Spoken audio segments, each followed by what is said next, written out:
Isinagawa sa ikalimang pagkakataon ang mobile e-passport service sa lalawigan ng Nueva Ecija bilang bahagi ng ika-118 selebrasyon ng unang sigaw ng Nueva Ecija noong Sabado, September 6 sa Provincial Old Capital, Cabanatuan City. Ito ay sa pangunguna ng pamahalaang panlalawigan sa pamumuno ni Governor Oyi Umali sa pakikipag-ugnayan ng Provincial Employment Service Office o PESO sa Department of Foreign Affairs, Manila. Taon-taong isinasagawa ang naturang programa handog para sa mga Nueva Ecijano upang mabawasan ang gastusin sa pagbiyahe at panahon ng pagkuha ng appointment at personal appearance. Taon-taon po nating ginagawa ito, nire-request ang DFA para po magtayo ng one-day extension office dito po sa Provincial Capital.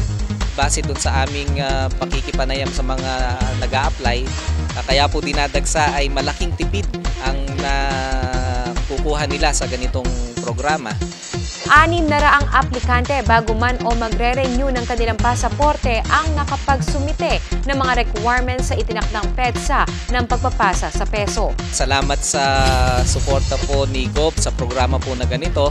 Marami po ang hindi pa na-accommodate dahil 600 lang. Mag-iisip pa po tayo ng programa para ma-accommodate natin yung mga kababayan natin na nag-apply at gustong kumuha at mag-renew ng kanilang passport. Salamat po kay Gov at lalong-lalo na po kay Ma'am Cherry at saka si Doc Anthony. At syempre, pinasasalamatan po natin ang Department of Foreign Affairs. Ang team leader po nila ay si Sir JR.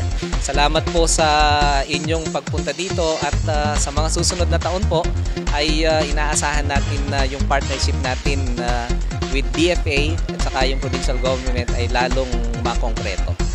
Ang pag-release ng mga pasaporte ay gaganapin sa NE Pacific Mall sa ika-11 ng Oktubre.